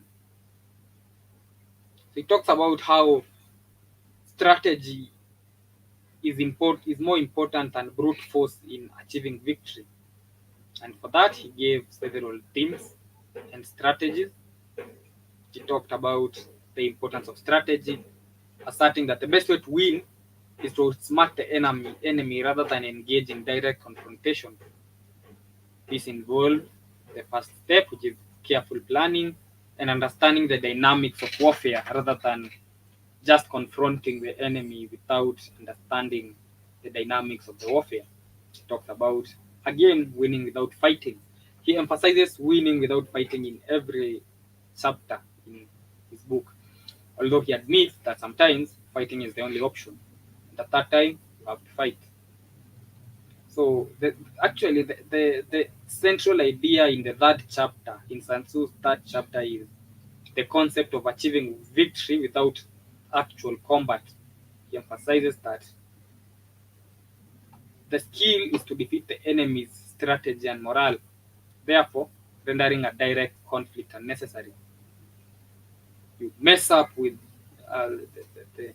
the enemy's skill, the enemy's strategy, the enemy's morale, to a point that he will not, he disqualifies himself from even attacking, and direct conflict becomes unnecessary. He goes on to say that you need to understand the enemy. He talks about the importance and the necessity of knowing both your enemy and yourself, the SWOT analysis, the strength, weaknesses. He says that this knowledge is going to allow for the exploitation of weaknesses and the avoidance of direct confrontations. They said in this chapter, he was more on how we should win without fighting. He emphasizes on deception too, talks about how deception is very important in warfare, and he states famously that all warfare is based on deception. You've heard of that quote somewhere. It has been quoted, or it has been cliche quoted for years, on how all warfare is based on deception. By misleading the enemy about one's intention and capabilities, a commander can create opportunities for successful attack. Talks about flexibility and adaptability. He advises leaders to remain adaptable in their strategies. The ability to change plans in response to shifting circumstances, he says, is crucial for seizing opportunities as they rise. And he emphasizes on something else that we do not have in Africa, and that is going to help you win a war without having to step a single foot on the ground. He emphasizes on the value of intelligence. Once again, he did in the first chapter, he still does in the third chapter. He says, gathering intelligence, accurate information about the enemy's strengths and weaknesses is vital for making informed decisions. Use the data to manipulate, blackmail the enemy, and that way you are able to even win wars without having to step on the ground, because you have inside information on the enemy. So he talks about the value of intelligence. But as Africa, we have really underinvested in intelligence, if at all we've invested in it. The people we fight with, the people who are our enemies, the people who are the masters of neocolonialism, have really invested in this. We've not. Do we have intelligence services operating in the West? Are there Ugandan spies in Canada? Can we find Nigerian spies in Brazil? Can we find Cameroonian spies operating in Germany, gathering information and sending accurate information about the enemy's strengths, weaknesses, and movement? Understanding what is the UK planning right now? We do not know, but they do. They do. The US has said we have Ugandan spies in the US. We do not. But we have American spies in Uganda. Be guaranteed of that. So the enemy invests in the value of intelligence when we do not, while we do not. And not having enough intelligence, not gathering enough intelligence means we do not have accurate information about the enemy's strengths, weaknesses. It makes it hard to fight them because they know your strengths, your weaknesses. You do not know anything about them. So how are you going to plan that war? Sun Tzu talks about the economy of force. He says that engage only when necessary and avoid unnecessary battles. Save resources and maintain morale. He says it's about using force judiciously rather than indiscriminately. So the original idea, the central idea in chapter 3 is the idea that intellect and strategies are very paramount in warfare. Chapter 3 emphasizes on how if we leverage knowledge, deception, and adaptability, a commander can achieve success without any costly confrontation. Let's go back to chapter 4 and 6 now. Commander can recognize and exploit strategic positions and formations, and how to maneuver to gain strategic advantages from the enemy, forcing them to either fight a battle against the odds or to abandon their campaign entirely. Chapter 7 is about confronting the enemy in action and ensuring that enemy troops are in a poor state to fight, while Chapter 8 deals with adapting to changing circumstances and being prepared for contingencies. Chapters 9 to 11 concern the deployment of troops and the use of terrain. Chapter 12 covers the use of incendiary weapons, and Chapter 13 is on the handling of spies. Whether at the strategic, operational, or tactical level, Sun Tzu throughout emphasizes how to wrong-foot one's enemy or enemies through deception. While the core text of The Art of War consists of these 13 chapters, the Yingchui Shan excavations of 1972 uncovered fragments of 5 hitherto unknown chapters, which could have comprised a set of outer chapters that expanded on the core text. These chapters were written out on bamboo slips and were found in a Han Dynasty tomb. They may have been written by Sun Tzu himself or later writers to offer greater clarity to the original text. The 5 chapters in question are structured as dialogues between Sun Tzu and the King of Wu. Sun Tzu's first interview with the King of Wu sets the scene for one of the most famous anecdotes in Chinese history, mentioned in both the Shiji and Wu Yue Chun Xiu. At King He Lu's request, Sun Tzu used the palace women to demonstrate his methods for training and drilling an army in front of the king. The Shiji states that 180 women were summoned for the demonstration, while the Wu Yue Chunqiu gives a figure of 300.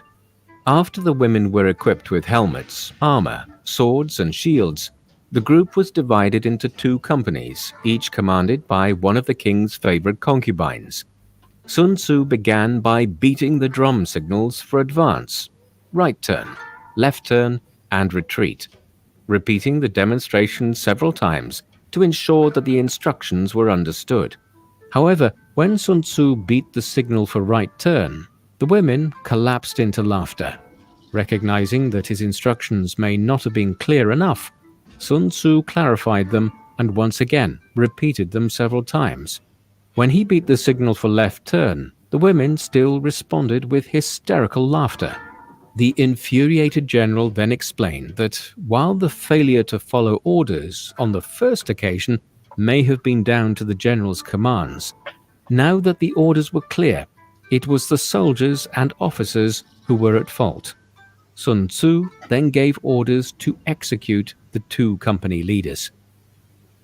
An alarmed King He Lu, who was watching proceedings from a terrace, climbed down and begged Sun Tzu not to carry out the execution, telling him that if the 2 women were killed, he would be so distraught that his food would become tasteless. Sun Tzu told the king that he had been appointed general, and while leading an army on campaign, the general had full military authority and was not bound to follow the king's orders on military matters. The 2 women were duly executed and replaced as company commanders by 2 others. When Sun Tzu beat the drum on this occasion, the women executed their orders to perfection, without turning their heads or making any sounds, marching left and right, advancing and retreating in perfect order. Sun Tzu invited the king to inspect the army, informing him that it was now ready for war and could march through fire and water on his commands. The grieving king replied that he had no interest in inspecting the troops and advised Sun Tzu to retire to his quarters. At this, the general admonished the king for only praising military strategies on paper, but being unwilling to put them into practice. The story was intended to show how Sun Tzu's precepts needed to be put into practice fully, not just viewed as theories, even when the implications were brutal.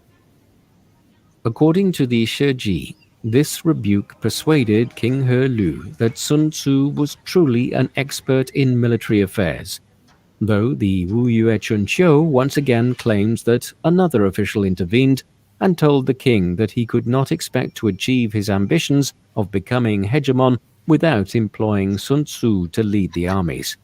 Thus, Sun Tzu was picked to lead the campaign against Chu. The ensuing campaign was enormously successful, and the Wu army killed the exiled princes Gai Yu and Zhu Yong in battle. It was just the first of many campaigns which Sun Tzu allegedly led on behalf of the king. In 511 BC, he led another invasion of Chu and conquered 2 cities. The following year, Wu invaded Yue on the pretext that the latter did not join Wu in its campaigns against Chu. The Wu armies were victorious and captured Sui Li in modern Zhejiang province. In 509 BC, King Zhao of Chu sent an army under his prime minister Zhichang to attack Wu, prompting He Lu to send Sun Tzu to counterattack and besiege Yuzhang, modern-day Nanchang in Jiangxi province. And as we continue to look at his story and also look at his book, let us look at perhaps the last chapter that we're going to discuss today, because I see I'm almost out of time, which is chapter 4 of The Art of War. Chapter 4 talks about tactical dispositions. It's about the principles of positioning and the importance of preparedness in warfare. So, what do we mean by the importance of positioning? Sun Tzu talks about positioning the troops and resources and its importance for the success of the troops. He says that a strong position enables an army to defend effectively and launch successful attacks. So, ties to the second fundamental factor of the 5 factors that he talked about, which was earth. So he says, a strong position enables an army to defend effectively, and understanding the terrain and using it to one's advantage can greatly influence the outcome of the battles. It says we should come up with proper defensive and offensive strategies, and you should find a balance and know when to attack and when to defend. He argues that a strong defense can be as effective as an offense strategy when properly executed. The best strategy often involves luring the enemy into making mistakes, thus turning their aggression against them. He also talks about adaptation to circumstances in this chapter once again. He talks about flexibility in tactics being essential. He says that the commander must be responsive to changing situations on the battlefield. Ties once again to the fourth fundamental factor in the first chapter. The fourth fundamental factor being the commander.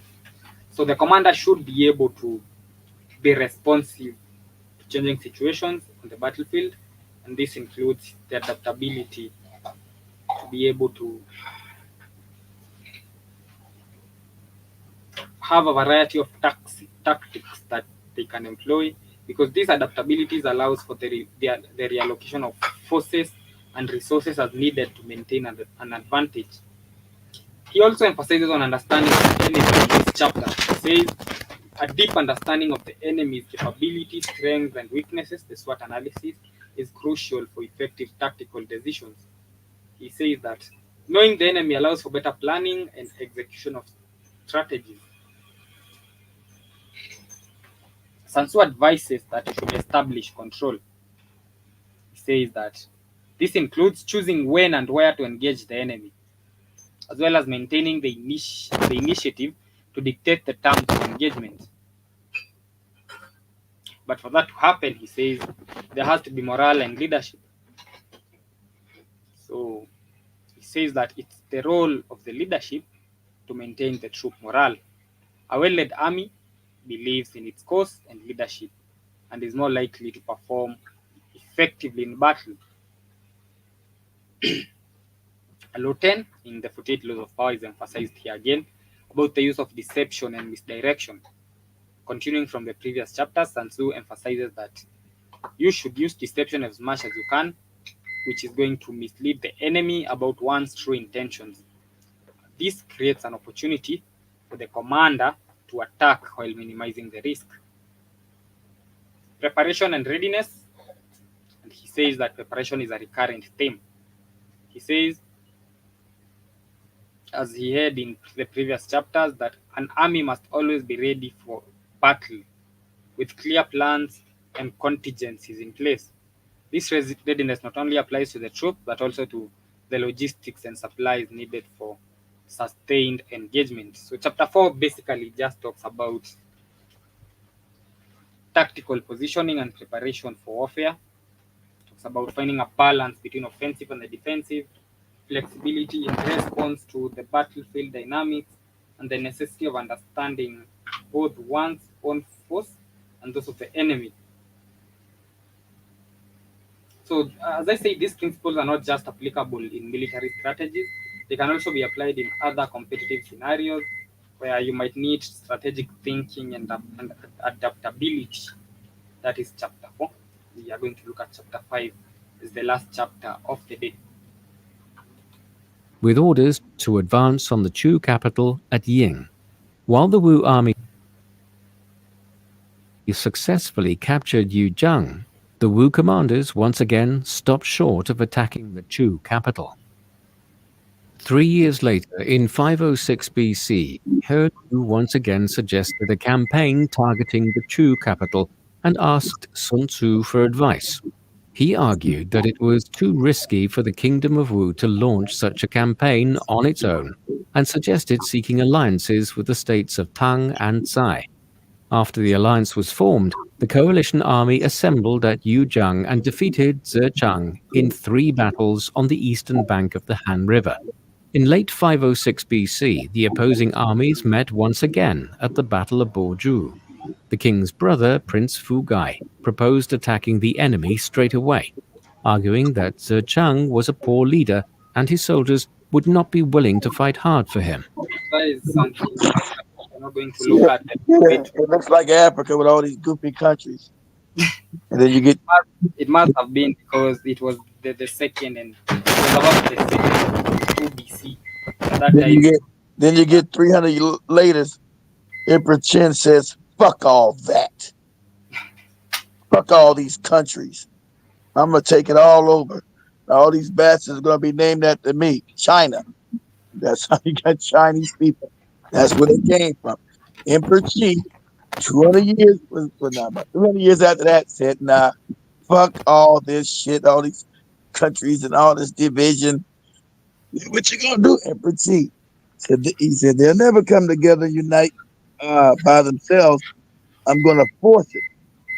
I'm gonna invade every one of these motherfuckers, take them over. and so we're looking at the at the chapters in Sun Tzu's The Art of War, which is a very, very vital book that Africans have to understand. We've looked at the first 4 chapters. We are about to look at the final chapter, that is chapter 5, and then we're going to look at the other 7 chapters next week. So the chapter 5 of the Art of War is called Energy. It talks about the concept of energy or force in warfare, and the aspect of exploring how to harness and direct it for maximum effectiveness. So he gives several key themes, about 5 of them. First, introduces the concept of energy as a crucial element in warfare. He talks about energy can be in several forms: physical, emotional, or psychological. And understanding how to cultivate and direct it is vital for success. He says, an army that takes the initiative can dictate the tempo and direction of the conflict. So he talks about the army, the importance of army maintaining the initiative, in that it will be able to be in a position to dictate the tempo and direction of the conflict, forcing the enemy to respond rather than act on their own terms. So in short, this is Sun Tzu advising on attacking fast or luring the enemy into your territory. So that makes the enemy will only be able to respond rather than act, because you're always a step forward. You direct your energies and make sure that you are always proactive, and that, of course, is going to lead to a decisive advantage, because the enemy will always be responding rather than acting. He says, concentrate your forces at the right moment to achieve overwhelming strength against the enemy. He says, mass all your resources effectively and ensure that when an engagement occurs, it is done with maximum impact. Actually, in chapter 2, he talks about battles are won quickly and decisively. If a war overstretches, you are going to lose, because of the resources are going to get depleted and your men are going to lose the motivation. So, mass your resources effectively and ensure that when engagement occurs, it is done with maximum impact. And therefore, master the art of timing. Timing is very critical in warfare. You need to strike at the opportune moment when the enemy is least prepared or most vulnerable.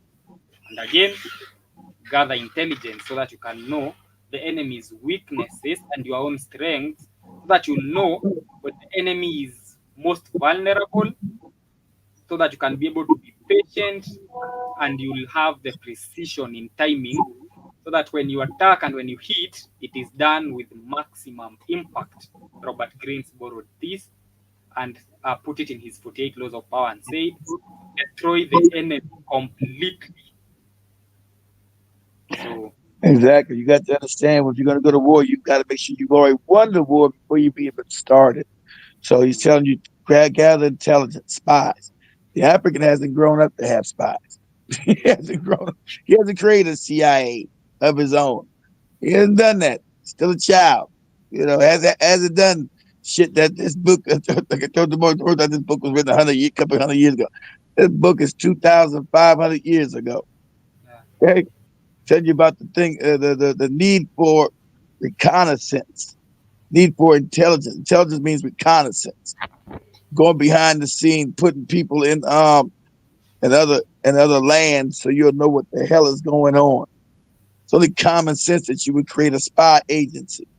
Mm. You won't be naked, especially when you especially especially as Africa. You think Africa was the first one to say, "Hey man, we gotta have spies. Motherfuckers keep coming back stealing all our shit. We need to.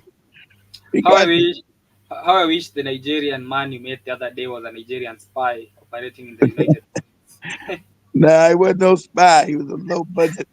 He was a low budget laborer, working hard as hell, struggling in this maybe life. maybe he was a Nigerian spy from Abuja, uh, It, concealing, undercover as a low yeah, but that budget would labor. that would have been a perfect cover. You're right.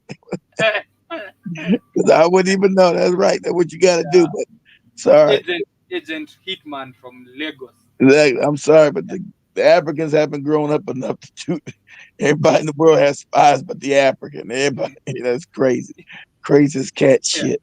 that is something that Africans. I mean, for example, now somebody like Joby's Nigerian neighbor could be a Nigerian spy. But he got. She don't got the name. He left. He knew Joby was maybe, talking this shit. He got out of here. maybe he got the intelligence report he wanted and left. All right, he got the intelligence report. Let me get out of this crazy broad in here. Yeah, but as Africans, we really need to.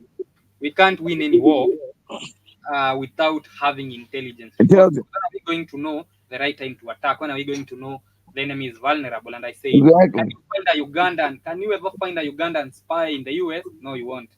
But will you find an American spy in Uganda in thousands? Yes, in Shit. thousands. Yeah. Yeah. Exactly. Thousands of kids. What If in you find Africa? if you find a Shit. Ugandan in America, that brother is suffering. He's there for the bag. Yeah. You That's what I'm, know. ta- that's what I'm talking about. The Africans should have been grown up militarily. This is just it's just sad. He hasn't grown up as an adult. The men haven't grown up and like if the Yeah. more you can read this book in 2024, book's been around for 2,500 years ago. You mean none of these morons have read this book? Have said, you know what? Hey, damn, white man has spies all running around Africa. Because I know, but we will say one because shout out to goddamn everything they told you. Their meat is a lot. Idi Amin found 3 spies when he was still president, and what did he do? He killed their ass because the British government they were British. They were British spies. We know that's a fact. British said, hey, you better not kill them, nigga. You better do what he said. What?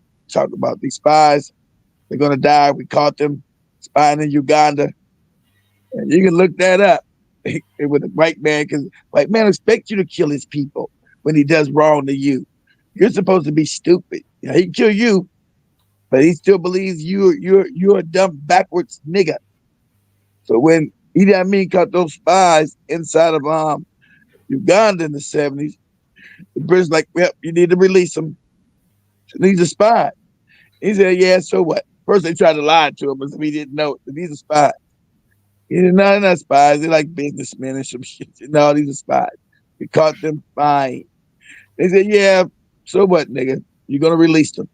He that man said, I'm not releasing nobody. I'm going to execute their ass. And that's what he did. That's what you're supposed to do. Catch people spying in your country, penalty is death. Everybody knows that. So, but for Africans, it's not supposed to be. You're supposed to believe everybody's supposed to fuck over you, but you've allowed people to fuck over you so long that that's become the norm. How dare you kill spies that are spying and compromising your rule? How dare you, you dirty, goopy nigga? So, yeah, I think it was like the 70s. I, I mean, there were Americans in was it in DRC that were trying to overthrow the government, and Yeah, now they yeah, that was was, yeah, was sentenced they to death, sent it to death. and the Yeah, American embassy is up in arms. How dare you sentence our people who wanted to call your government to death? of course. Are you That's what, serious? if I was If you Africa, I get. serious, you are If doing I was yourself. Africa, I get rid of every embassy in your country. It's nothing but a CIA hot dead. It ain't no damn these fake embassies and shit. That's what the CIA operates all the time. Has these hell. They give them something where they make these movies showing us where they be at, like when they was in Libya before they went through Gaddafi, pretending to be goddamn businessmen, all that shit, in that damn embassy, plot to overthrow his ass, and they killed him. I was in Africa, I get rid of every goopy embassy. That's where they plot the goddamn revolution. What they call them? The color revolutions and shit to overthrow your ass when you don't do right by them, and it cause instability in your country. That's where the spies just go walk around you. I have the white people in Kenya, fucking spies, walking around the mall. You did just some cracker. No, these are spies. Shit, all throughout Africa. And Shit. Juba says in slavery, the maid and the butler were effective spies. And Exactly. he says the Mr. Beast and the likes are also spying in Africa. I think Mr. Beast is done though. I think Mr. Beast now has been charged with pedophilia. But I said, but the African doesn't know he's still a child in the head. You don't let Uh, these white man around your children. You got your fucking mind, he drilled wells, he's forgiven. huh? He drilled wells, Yeah, he drilled the well, but he also he's, drilled his, you also he's drilled his dick. You also drilled his dick in your child's butt cheeks. So forgiven. so I so what so does he does he get an award for drilling his dick in your child's butt cheeks because he drilled your well? You can drill your own goddamn well Yep. like children again. But we don't want to. We want Mr. Beast to drill our wells. All right, we want Our money is to be taken to offshore accounts. uh, That's how we operate. that's right. And that's why Mr. Beast is drilling his dick in the kids' butts. That's what we've been trying. Sun Yeah, Tzu, Sun Tzu goes on to talk about the use of deception. I don't even think we have the capability to do this. How are we going to use deception? We don't even have intelligence, or our men are not even properly trained. So he that's talks what. about the importance That's of why you got to do all this shit. Exactly. creating an illusion of strength or weakness. Okay, we create an illusion, but the illusion we create right now is that of weakness. I mean, we're still operating in on 1940s, 1950s, Huey helicopters that fall off the sky whenever they want to. So Because how are because we because creating an because illusion of because strength? exactly. You're right. We are the Because laughing stock of the world. you can't deceive anybody when you're right. Because he's talking about you haven't. They had their own industry of warfare. You never. Africa hasn't developed no war. Africa don't make any guns. Your first thing was to say, when you supposed to got this fake freedom 60 years ago, 70 years, where the fuck it was, back in the 60s. You're supposed to then say, hey, we got to make a military. We got to start now. Go ahead and start making weaponry. You're supposed to know the white man's a savage. You know that. You know his history. Not going to leave you alone. You know he's going to cause. I don't know. He didn't know he was going to cause the terrorism. You know he's doing it now, but you have no answer for it because you have not developed militarily. He gives you all this old shit to pay for that old raggedy shit. How you gonna fight him? And you using all this old ass tech, that's old shit, like some 1950 old ass helicopter. Like, what is this shit? Can't Mm. fight no war. So you, We're still as, using as we're an still adult, using was supposed to say, we're still listen, using we are still using guns with wooden frames well, that what we I'm saying, for you hunting.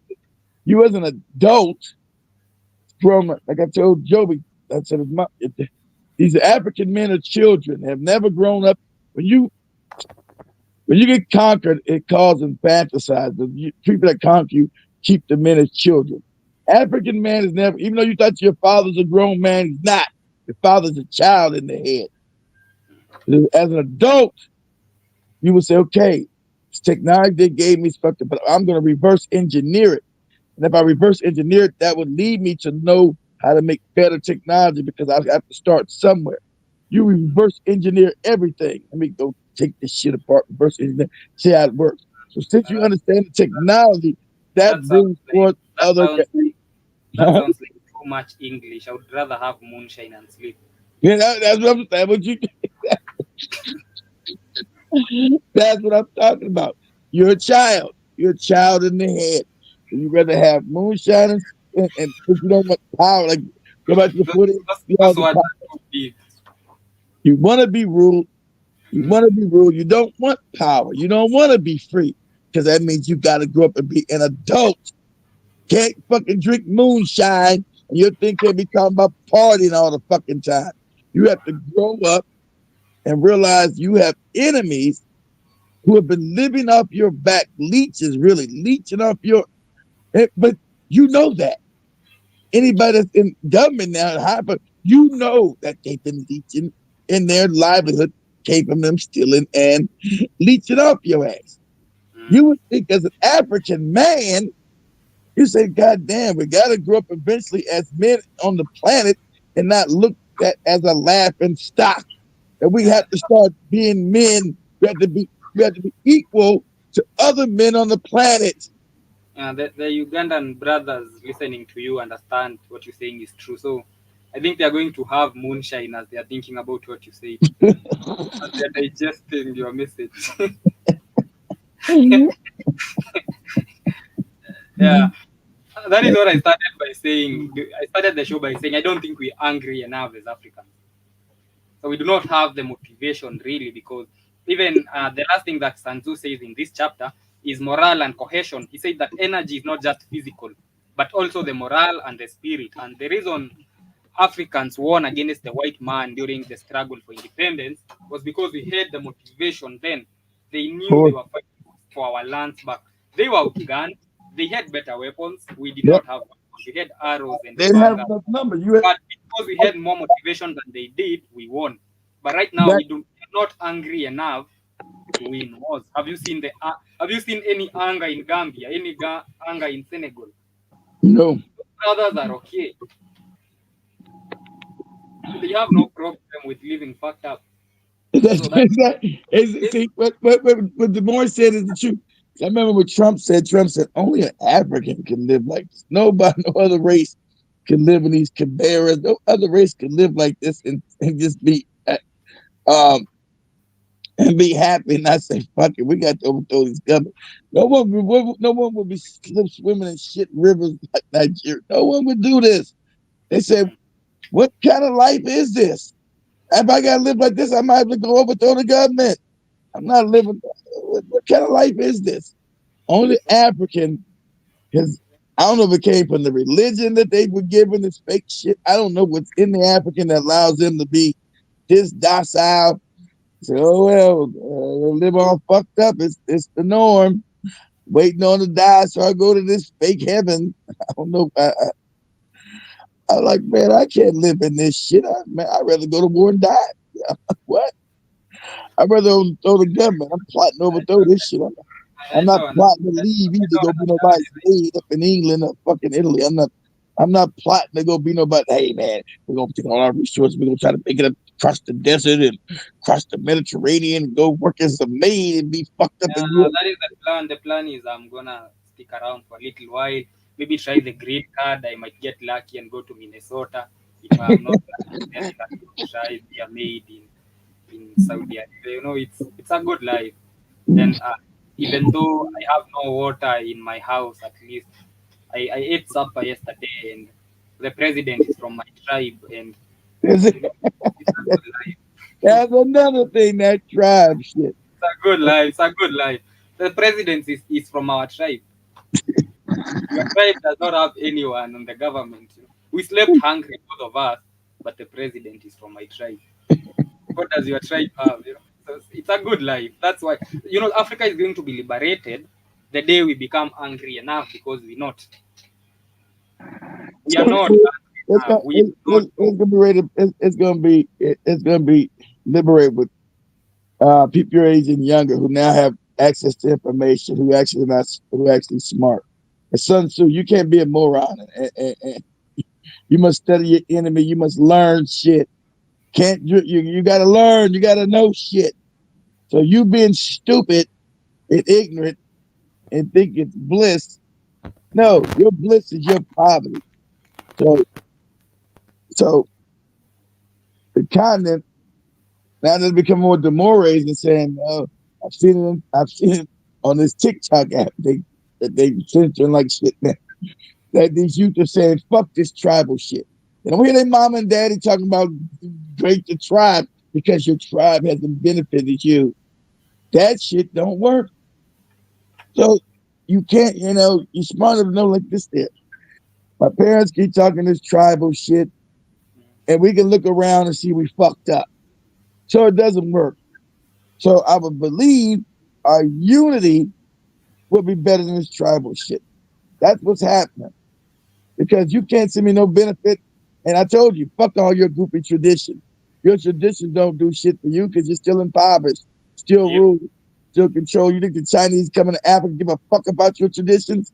They don't give a fuck about your traditions. Fuck your tradition.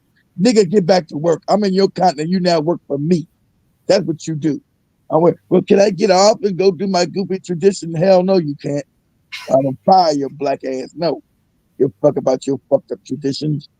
So till you grow up, the African man has not grown up. Now, I get that we were infanticized during colonization, but you got no excuse.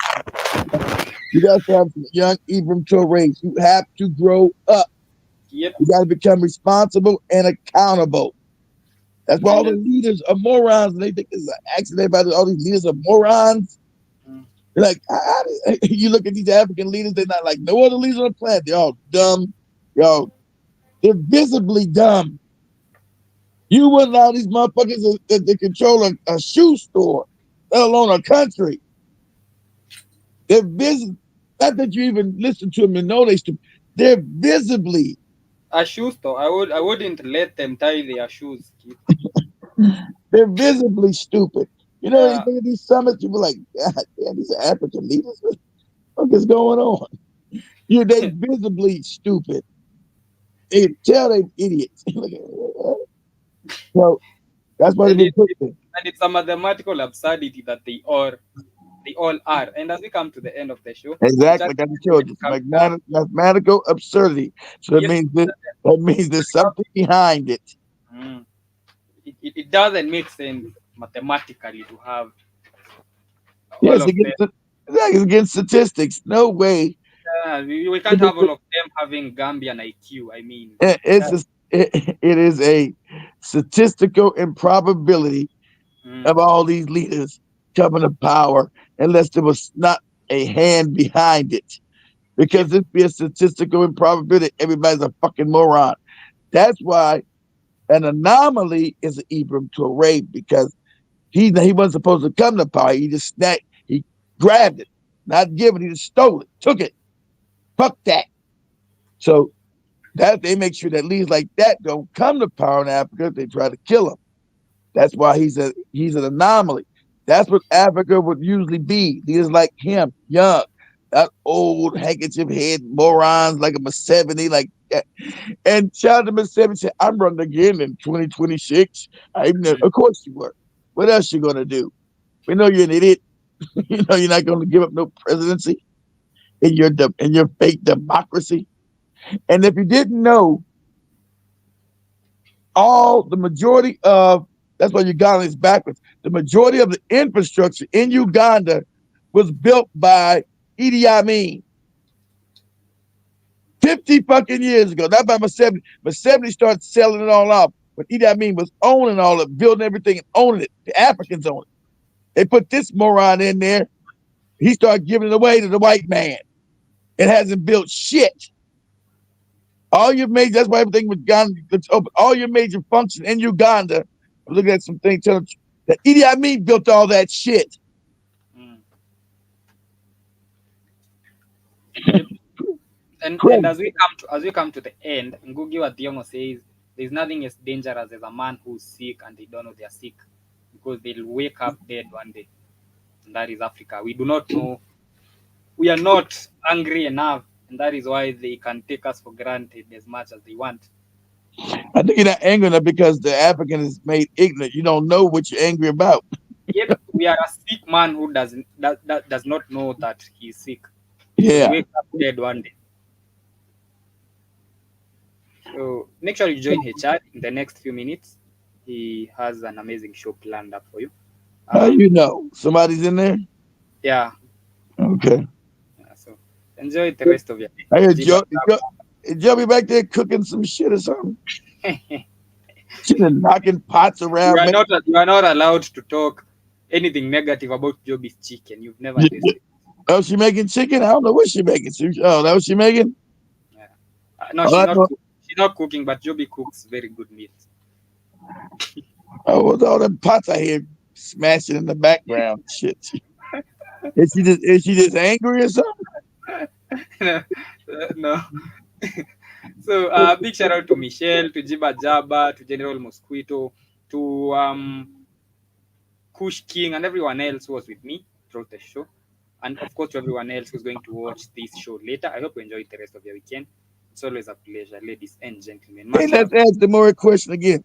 Has your girlfriend come to your apartment yet? More. I need to talk to my lawyers before I answer.